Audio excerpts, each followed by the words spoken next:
One thing, a company that does not have a marketing strategy that includes digital marketing or online advertisement or social media advertisement is a company that is obsolete.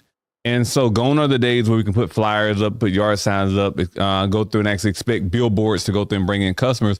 We have to meet them at their point and go through and actually understand their wants, their likes, their desires as well. Right. And so a lot of research came into our strategy whenever we started an aggressive online marketing strategy. We went through and did a lot of market research. We really understood who our customer was. Right. We were able to go through and actually speak their language. We were able to go through and put the right advertisement in front of them, which also led to higher conversion rates as well. Mm-hmm. And so one thing I would just say, if you're in whatever type of business, regardless if it's restaurant, home care, whatever type of business, is really understanding what your customer needs. And go through and maybe be able to go through and actually put the advertisements that they will be attracted to in front of them so that you can go through and meet their needs. I think so many times we're not crystal clear on where we're going. Right. Our goals are not either written down or our goals are just abstract. We don't know where we're going. And just imagine getting into a car going nowhere, especially with gas prices the way they are right now. Who would do that? But that's what we're doing with our lives. We're saying that we want to be successful. We want to lose weight. We want to save more money, but there's no clear direction to go through and get there. We want to date our spouses even more. We have no clear direction. So we have to go through and get crystal clear on where we're going.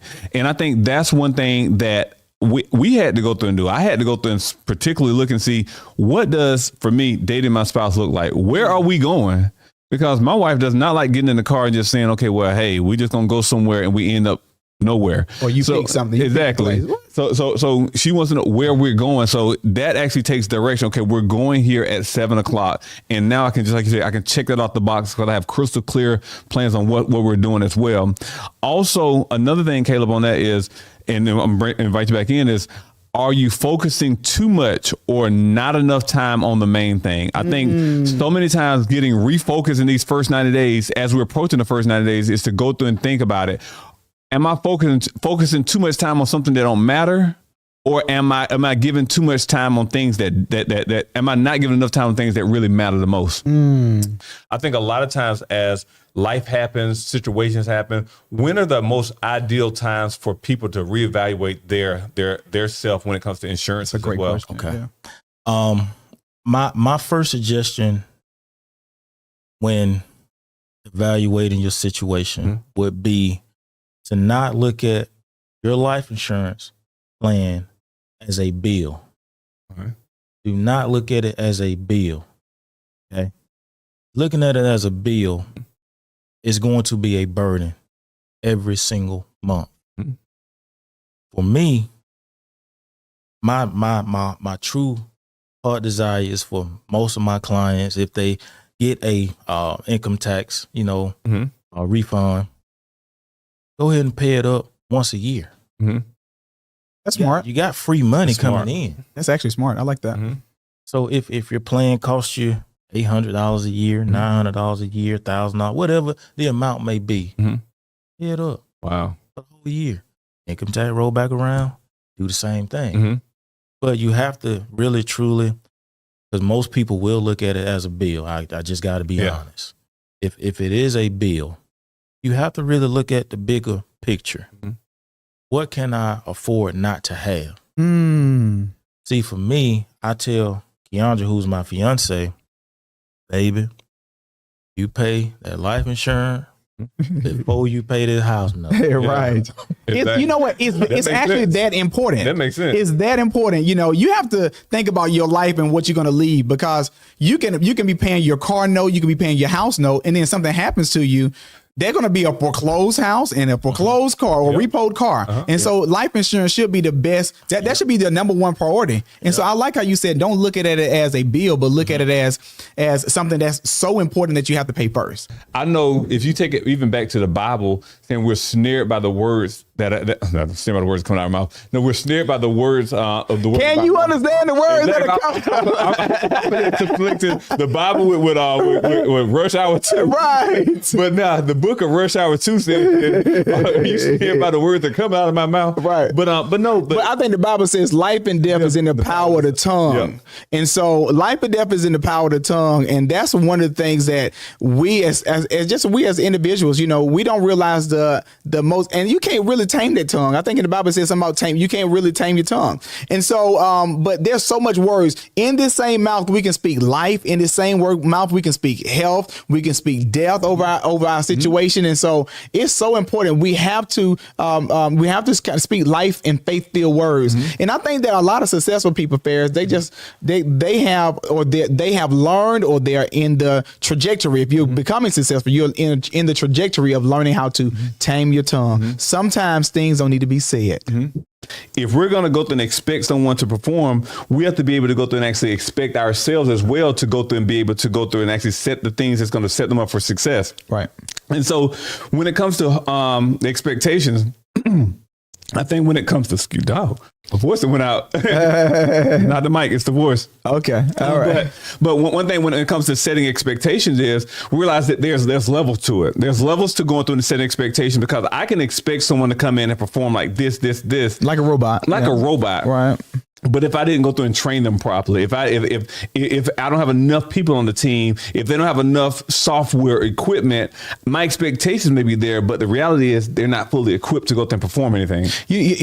Ferris, I was hearing, especially when we had the conversation about expectations. I remember, as managers or as employees, are we giving deliverable expectations? Like, I know, like, are we really saying, okay, I need for this project to be finished by 5 o'clock? Like, is that a realistic expectation for someone that's having their day to day and all of their responsibilities? And so I think it's important to acknowledge and make sure we give realistic expectations so no one won't feel pressured and we won't have an unmet expectation. Wow, that's key. And I think so many times I can reflect on like just working with the team, and sometimes I'm like, oh, it's only going to take 3 steps to get it done. Just 1, 2, 3, and it's done.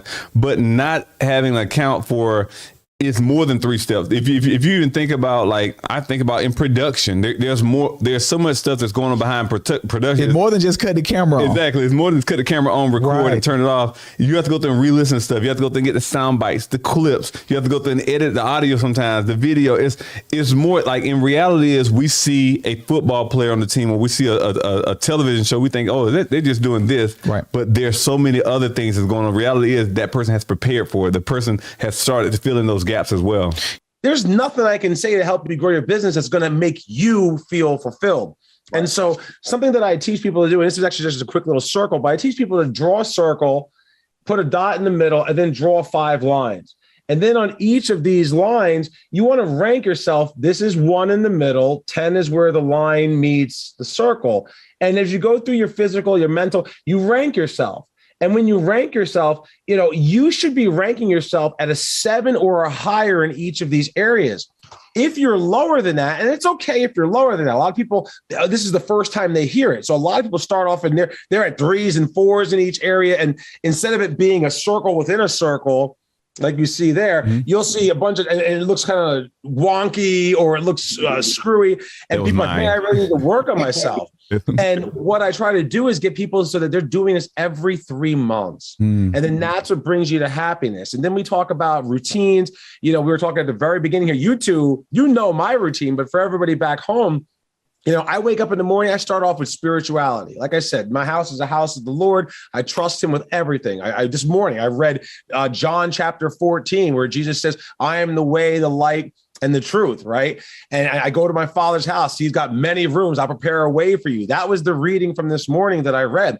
I work out and take care of myself physically. I have a cup of coffee or a latte. I made a latte. So, I make a latte for my wife and myself. And you have the best latte machine. You talk about that latte machine all the time.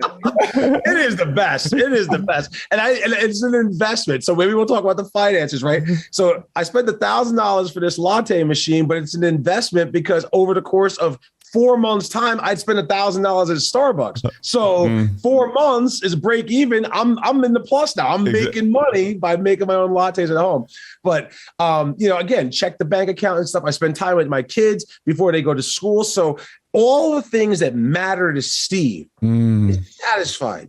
so that the moment I step foot in my office, I can focus on serving my clients because everything that is important is already taken care of. Yes. And then I can serve them better. And that gives me fulfillment. And then it allows me to be more productive. It allows me to have better outcomes. It allows me to enjoy my life more and come from a place of appreciation versus a place of frustration. And that's why I give God all the glory. Are you unable to work a public job because you're taking care of a loved one in your home? There's a possibility that I can help.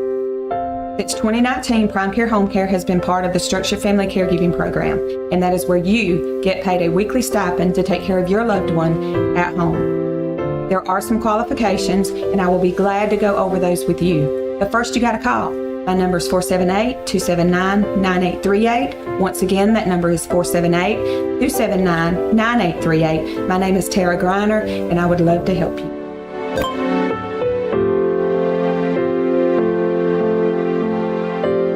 You know, I recently, there was a sermon that Bishop Jakes, we talked about it on one of our podcasts. It was like, how are you? And so many times we have a conversation and we say, how are you? And then our automatic response is, well, I'm doing fine. We're doing well. But we don't really take the moment to really say or listen to see, how are you? Yeah. Because there have been so many deaths lately with the former Miss USA, I believe. She committed suicide. And then was it Regina King? Regina King's her son. Yeah. And so all of these are mental health issues. And so how important is it to be present and really to listen? And what are some of those things we need to look for to really kind of detect that this person is not all right and may need mental health? That's a 3-part question. It is. So the first thing I want to say is when you stated people ask, how are you? And we always say, oh, I'm fine. Right. I think that's out of habit. I think that people say, oh, I'm fine just because they don't feel like they have the vulnerability to discuss what's really going on with them. They don't feel like they can trust you, or they feel like you can't help. There's no need to complain, and I might as well just say I'm fine. I think that's the number one issue, that people really don't express how they feel. But the second part of your question, I think that's the second part. How do we know? How can we know that something is going on? I feel like if you know that person, look at the small changes. Look at the small changes. Are they sleeping more? Or if they're high functioning, they're probably not sleeping at all. They're probably not getting enough sleep. And just those two simple things, we know how important sleep is. So even if they say they're okay, if you're not sleeping or if you're sleeping too much, that's an issue. Just notice their habits. Have you talked to them? If you haven't talked to that person, you usually talk to that person. Let's check in, do some pop-ups, what's going on. And just leave that door open to say, I know you've been working hard. I haven't really heard from you. What's been going on? How's everything going? Kind of go into detail. Don't just ask, how are you? How is work? Ask how are the kids? Right. And go into detail to open up the door to let them know, I'm just calling to check on you. And if you're not doing okay, let them know that you're human, to say, well, I got to tell you, work has been hard. The other thing that I learned from working with the Chick-fil-A organization was the importance of exposure. From day one, the owner operator, his name is Matt Kirby. He invested in making sure the team was taken care of. He invested in making sure we were trained. He made sure we had books to go through and read. He made sure he put us in uncomfortable situations so that we can grow. Being a young team leader, I was in high school as a team leader. Like that was very uncomfortable, but it allowed me to grow.